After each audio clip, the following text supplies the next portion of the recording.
साध संगत जी, the inspired stories channel पर आपका बहुत बहुत स्वागत है। वीडियो शुरू करने से पहले कृपया आप मेरे चैनल को सब्सक्राइब जरूर करें और साथ में बेल आइकन को भी दबा दें ताकि मेरे नए वीडियो का नोटिफिकेशन आपको मिल जाए। और अगर वीडियो अच्छा लगे तो कृपया लाइक, कमेंट और ज्यादा से ज्यादा शेयर करें। अब देर न करते हुए आज की साखी शुरू करते हैं। साध संगत जी, परमात्मा मनुष्य को मुक्ति देने के लिए सदियों से संत महात्माओं को इस दुनिया में भेजता रहता है। संत महात्मा दुनिया में आते हैं और मनुष्यों को सही रास्ता दिखाकर वापस अपने असली घर ले जाते हैं। संत महात्मा ऐसे लोगों को ही परमात्मा से मिलाते हैं जो दिल के सच्चे होते हैं और जिनके पिछले कर्म अच्छे होते हैं।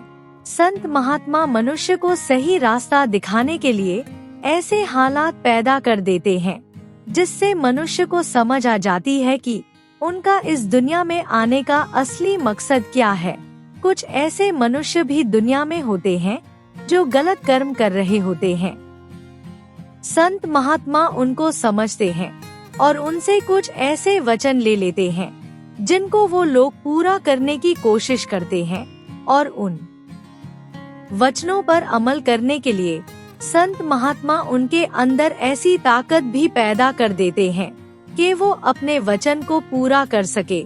आज की साखी इसी के बारे में है, कैसे एक संत ने एक भटके हुए मनुष्य को सही रास्ता दिखाकर अपने साथ मिला लिया। अगर आप भी इस साखी का पूरा आनंद लेना चाहते हैं तो कृपया इस साखी को अंत तक जरूर सुने। अब देर ना करते हुए आज की साखी शुरू करते हैं। साध संगत जी, बहुत समय पहले की बात है। एक बार महात्मा अपने शिष्य के साथ गांव से गुजर रहे थे। तभी महात्मा के मन में पता नहीं क्या आया। उन्होंने अपने शिष्य से कहा, हम कुछ दिन इसी गांव में रुकेंगे। शिष्य महात्मा की बात सुनकर बड़ा हैरान हुआ, क्योंकि महात्मा कभी भी इस तरह गांव में नहीं रुकते थे। उसने महात्मा से पूछा, गुरुजी, इस बार ये चमत्कार कैसे हुआ? आप तो हमेशा गांव के बाहर ही रुकते हो और वहीं से अपने आगे सफर पर चल पड़ते थे। मुझे आपकी बात समझ में नहीं आई। महात्मा ने उसकी बात का कोई उत्तर नहीं दिया और उसको कहा, समय आने पर तुम्हें सब पता चल जाएगा, लेकिन अब हम कुछ दिन इसी गांव में रुकेंगे। ये कहकर महात्मा ने एक पेड़ के नीचे अपना आसन लगा लिया। जब गांव वालों को पता चला कि गांव में एक महात्मा आए हैं तो सभी लोग उनके दर्शन करने आने लगे। महात्मा के चेहरे पर तेज और रूहानियत देखकर लोग उनसे बहुत प्रभावित हुए और आसपास के काफी लोग महात्मा के दर्शन करने आने लगे। उसी गांव में दलबीर नाम का एक चोर रहता था जो बहुत ही शातिर चोर था। वो इतनी सफाई से चोरी करता था कि लोगों को भनक भी नहीं लगती थी और जब तक उनको पता चलता था तब तक दलबीर वहां से गायब हो जाता था। जब दलबीर को पता चला कि गांव में एक बहुत ही पहुंचा हुआ संत आया है और वो लोगों को सही रास्ता दिखाता है, तब उसने सोचा कि वो भी उसके दर्शन करने जरूर जाएगा। अगले दिन दलबीर सुबह सुबह उस महात्मा के दर्शन करने पहुंचा और वहां जाकर उसने महात्मा को प्रणाम किया। महात्मा काफी दिन से उस गांव में रुके हुए थे, लेकिन इससे पहले उन्होंने दलबीर को नहीं देखा था। इसलिए महात्मा ने उससे पूछा, बेटा, मैं इस गांव में बहुत दिनों से हूँ, लेकिन मैंने पहले तुम्हें कभी नहीं देखा। तुम कौन हो? दलबीर ने कहा, महात्मा जी, मैं एक चोर हूँ और गांव में छोटी छोटी चोरियां करके अपना गुजारा करता हूँ। महात्मा उसकी सच्चाई से बहुत प्रभावित हुए। उन्होंने दलबीर से कहा, बेटा, तुम इस काम को छोड़ दो और कोई अच्छा काम करो ताकि लोग तुमको देखकर डरे नहीं बल्कि तुम्हारी इज्जत करें और परमात्मा भी तुमसे खुश रहे। महात्मा की बात सुनकर दलबीर बोला, गुरुजी, मैं चोरी करना नहीं छोड़ सकता, क्योंकि ये मेरा खानदानी काम है। मेरे पिताजी भी यही काम करते थे और मुझे भी चोरी करने के अलावा और कुछ नहीं आता, और वैसे भी मैं पढ़ा लिखा भी नहीं हूँ और ना ही मेरे पास पैसे हैं जिससे मैं कोई अपना काम कर सकूं। महात्मा ने कुछ देर सोचा, फिर दलबीर से कहा, अच्छा बेटा, तुम ये काम छोड़ नहीं सकते तो कोई बात नहीं, लेकिन तुम्हें मेरी एक बात माननी होगी। तब दलबीर बोला, ठीक है महात्मा जी, आप हुक्म कीजिए, मैं आपकी बात जरूर मानूंगा। फिर महात्मा जी बोले, बेटा, आज से चाहे तुम जितनी मर्जी चोरियां करना, लेकिन कभी झूठ मत बोलना। अगर तुम सच बोलकर चोरी करोगे तो वो चोरी नहीं, बल्कि दूसरे व्यक्ति की मूर्खता मानी जाएगी। ये कहकर महात्मा अपने शिष्य के साथ जंगल की तरफ चले गए। उनके जाने के बाद दलबीर ने सोचा, महात्मा ये क्या बोल गए हैं? ये कह गए हैं कि झूठ मत बोलना, लेकिन अगर मैं झूठ नहीं बोलूँगा तो चोरी कैसे कर पाऊंगा? फिर दलबीर ने सोचा, लेकिन अब तो मैंने महात्मा से वादा कर दिया है, इसलिए अब चाहे कुछ भी हो जाए, पर मैं अपना वादा नहीं तोड़ूंगा। ये सोचकर दलबीर अपने घर चला जाता है। अगले दिन रात के समय दलबीर चोरी करने के लिए निकला। अभी वो कुछ दूर ही गया था कि दलबीर को एक व्यक्ति नजर आया, लेकिन असल में वो उस राज्य का राजा था, जो भेष बदलकर नगर में घूम रहा था ताकि जरूरतमंदों की मदद कर सके। उसने दलबीर को देखकर पूछा, तुम कौन हो और इतनी रात को कहाँ जा रहे हो? दलबीर ने मन ही मन सोचा कि मैं झूठ तो बोल नहीं सकता, क्योंकि महात्मा को वचन दिया है।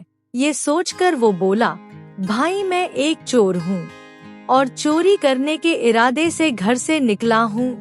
राजा उसकी बात सुनकर बहुत चकित हुआ कि ये कैसा चोर है जो स्वयं ही बता रहा है कि वो एक चोर है। राजा ने उसकी बात सुनकर कहा, भाई, तुम्हें मैं ही मिला हूँ। मजाक करने के लिए दलबीर ने उसकी बात सुनकर कहा, भाई, मैं मजाक नहीं कर रहा, मैं सच में एक चोर हूँ और चोरी करना ही मेरा पेशा है। राजा ने उसकी बात सुनकर कुछ देर सोचा, फिर बोला, भाई, चोर तो मैं भी हूँ, लेकिन इस धंधे में अभी नया आया हूँ। अच्छा हुआ तुम मिल गए, आज हम दोनों मिलकर चोरी करेंगे। दलबीर ने उसकी तरफ देखकर कुछ सोचा, फिर बोला, ठीक है भाई, एक से भले दो। तब राजा ने कहा, क्यों ना हम राजमहल में चोरी करें। राजा की बात सुनकर दलबीर ने कहा, तुम पागल हो गए हो क्या? राजमहल में कैसे चोरी कर सकते हैं? वहाँ तो बहुत सारे सैनिक होते हैं, अगर उन्होंने हमें देख लिया तो पकड़कर जेल में डाल देंगे।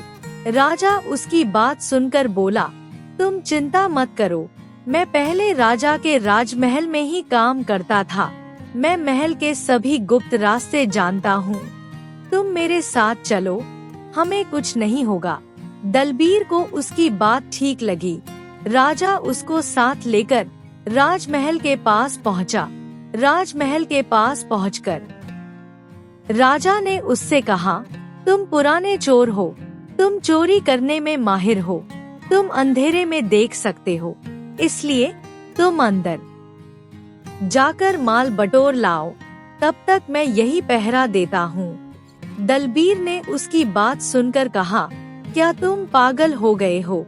इतने बड़े राजमहल में मुझे कैसे पता चलेगा कि राजा का खजाना कहाँ है? तब राजा ने उसे खजाने का रास्ता और वहाँ तक पहुँचाने की युक्ति बता दी।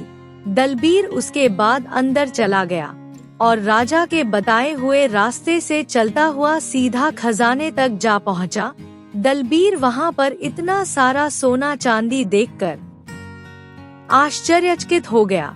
फिर उसने एक चद्दर निकाली और खजाना समेटने लगा, लेकिन तभी उसकी नजर 3 बहुमूल्य हीरों पर गई।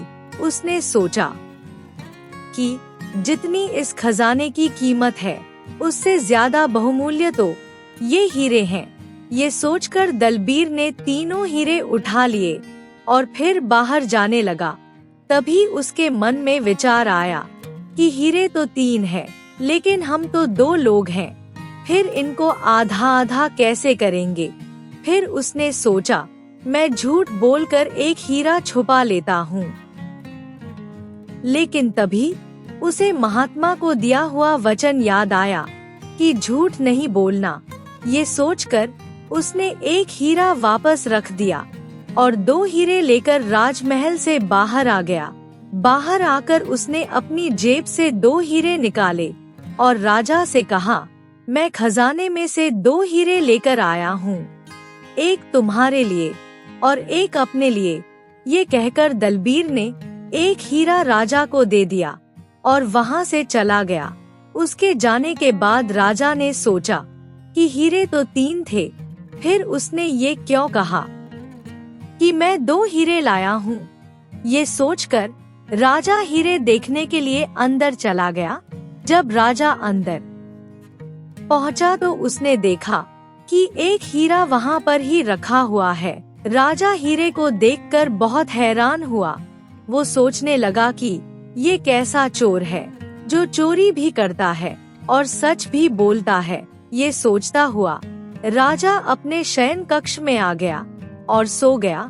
जब सुबह हुई तो राजमहल में शोर मच गया कि राजमहल के खजाने में चोरी हो गई। राजा ने अपने मंत्री को बुलाया और कहा, मंत्री जी, खजाने के कमरे का दरवाजा खुला हुआ मिला है, आप जल्द से जल्द चोर का पता लगाए। मुझे वो चोर 24 घंटे के अंदर अपने सामने चाहिए। मंत्री राजा के हुक्म के बाद खजाने के कमरे तक पहुंचा। मंत्री ने वहां पहुंचकर देखा कि एक हीरा अपनी जगह पर वैसा का वैसा पड़ा है। मंत्री जानता था कि यहाँ पर 3 हीरे रखे हुए थे। मंत्री ने सोचा, चोर जल्दबाजी में एक हीरा ले जाना भूल गया, तो क्यों ना एक हीरा मैं रख लूं। चोरी तो हो ही गई है, राजा को कैसे पता चलेगा कि एक हीरा मैंने लिया है, और जब चोर को पकड़ लेंगे तो वो चाहे जितना मर्जी बोलता रहे कि मैंने 2 हीरे ही चुराए हैं, उसकी बात पर कौन विश्वास करेगा। ये सोचकर उसने हीरा वहाँ से उठा लिया और राजा के पास जाकर बोला, महाराज, बाकी तो सब ठीक है, लेकिन खजाने में से 3 बहुमूल्य हीरे गायब हैं। वो चोर तीनों हीरों को ले गया है। मंत्री की बात सुनकर राजा मुस्कुरा दिया। वो सब समझ गया था कि मंत्री के मन में लालच आ गया है। उसके बाद राजा ने मंत्री को जल्दी से चोर को पकड़ने का आदेश दिया। उसके बाद चोर की खोज शुरू हुई। सैनिकों ने चोर को पकड़कर राजा के सामने पेश किया। राजा ने उससे पूछा, क्या रात को तुमने ही राजमहल में घुसकर चोरी की है? दलबीर ने राजा की बात सुनकर कहा, हाँ महाराज, चोरी तो मैंने की है और इसकी सजा भी भुगतने के लिए तैयार हूँ। लेकिन इस चोरी में मेरे साथ एक आदमी और शामिल था। मंत्री ने उसकी बात सुनकर कहा, तो फिर हमें उसका नाम बताओ। दलबीर ने मंत्री को कहा, मैं उसका नाम नहीं जानता और न ही मुझे ये पता है कि वो कहाँ रहता है। मैं रात को पहली बार ही उससे मिला था और उसने ही मुझे खजाने का रास्ता बताया था। मंत्री उसकी बात सुनकर गुस्से में बोला, ये उल्टी सीधी कहानी सुनाकर हमें मत बहकाओ। उसका नाम सीधा सीधा बता दो, नहीं तो तुम्हें उल्टा लटका दिया जाएगा। दलबीर बोला, आप जो कुछ चाहो मेरे साथ कर सकते हो, लेकिन मैं सच बोल रहा हूँ, मैं उसके बारे में कुछ नहीं जानता। ये कहकर दलबीर रात वाली सारी घटना राजा को बता देता है और वो चोरी किया हुआ हीरा भी राजा के आगे रख देता है। मंत्री ने जब एक हीरा देखा तो बोला, एक हीरा वापस करने से कुछ नहीं होगा।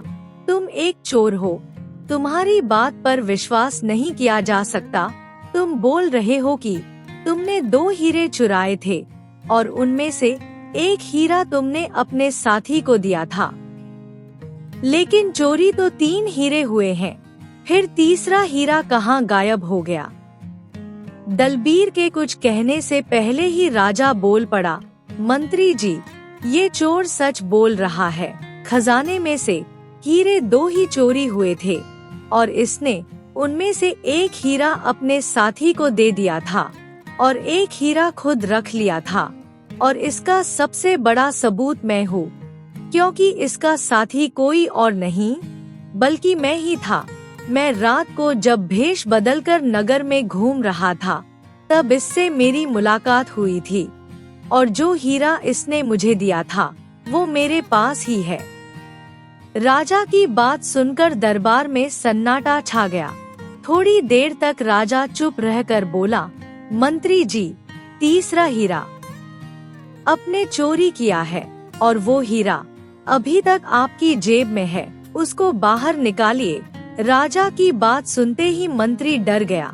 जब सैनिकों ने मंत्री की तलाशी ली तो तीसरा हीरा उसकी जेब से निकला। राजा ने चोरी के आरोप में मंत्री को जेल में डाल दिया। उसके बाद राजा ने दलबीर से कहा, भाई तुम चोरी भी करते हो और फिर उसके बाद सच भी बोलते हो, इसका क्या कारण है? तब दलबीर ने महात्मा के बारे में राजा को बताया और साथ में ये भी बताया कि महात्मा ने उससे वचन लिया था कि कभी झूठ मत बोलना। राजा ने उसकी बात सुनकर कहा, मैं तुमसे बहुत ही खुश हूँ और मैं तुम्हें अपना मंत्री बनाना चाहता हूँ। राजा की बात सुनकर दलबीर ने कहा, महाराज, ये आपकी मेहरबानी है, लेकिन मैं ये स्वीकार नहीं कर सकता, क्योंकि मुझे अब समझ में आ गया है कि मैंने महात्मा की एक बात मानकर झूठ बोलना छोड़ा, तो आप मुझे मंत्री पद देने के लिए तैयार हो गए। अब अगर मैं उनकी शरण में हमेशा के लिए रहूंगा तो मेरा कितना अच्छा हो सकता है। मैंने महात्मा की सिर्फ एक बात मानी तो मैं आपकी सजा से बच गया, और अगर मैं हमेशा के लिए उनके पास ही चला गया तो वो मुझे जन्म मरण के चक्कर से ही निकाल देंगे। इसलिए राजा जी मुझे क्षमा करें। अब मैं आजीवन महात्मा जी के साथ ही रहूंगा और उनकी हर आज्ञा का पालन करूंगा। राजा दलबीर की बातों से बहुत प्रभावित हुए। उन्होंने कहा, ठीक है, जैसी तुम्हारी इच्छा, लेकिन मैं भी उस महात्मा के दर्शन करना चाहता हूँ जिसे तुम एक ही बार मिले हो और तुम्हारा जीवन हमेशा के लिए बदल गया। इसलिए मुझे भी एक बार अपने साथ ले लो। उसके बाद दलबीर महाराज और महारानी को साथ लेकर जंगल की तरफ चल दिया। जंगल में पहुंचकर वो सीधा महात्मा के पास गया। महाराज और महारानी भी महात्मा को देखकर बहुत प्रभावित हुए। उन्होंने महात्मा से कहा, गुरुजी, आपने इस चोर का जीवन तो बदल दिया है, मुझे भी कुछ ऐसा बताइए कि मेरा जीवन भी बदल जाए। महात्मा ने उसकी बात सुनकर कहा, राजन, तुम एक राजा हो, तुम्हारे ऊपर बहुत सारी जिम्मेदारियां हैं। तुम अपना काम अच्छी तरह से कर रहे हो, लेकिन हमेशा ऐसे ही गरीबों और जरूरतमंदों की मदद करते रहना और इसके साथ परमात्मा की भक्ति की तरफ जरूर ध्यान देना। तुम्हारा जीवन अपने आप ही बदल जाएगा। उसके बाद राजा और रानी वहाँ से वापस चले गए। दलबीर अब महात्मा जी का शिष्य बन गया और उनके साथ ही रहने लगा। साथ संगत जी, संत महात्मा हमें इस दुनिया से निकलने के लिए आते रहते हैं। जब से ये सृष्टि बनी है तभी से संत महात्मा इस दुनिया में आते रहे हैं और जब तक ये दुनिया है आते ही रहेंगे। संत महात्मा हमारे कर्मों का लेखा जोखा खत्म करने के लिए आते हैं। हमें भी उनकी बातों पर अमल करना चाहिए। और उनके बताए हुए रास्ते पर चलना चाहिए। उस चोर ने संत की सिर्फ एक बात मानी तो उसका पूरा जीवन ही बदल गया। हमें भी हमारे गुरु जो कुछ भी कहते हैं, जो कुछ भी समझाते हैं, उसी के अनुसार ही चलना चाहिए। साध संगत जी, आज की ये साखी अगर अच्छी लगी हो तो कृपया लाइक, कमेंट और शेयर जरूर करें। आपके प्यार और स्नेह के लिए बहुत बहुत धन्यवाद।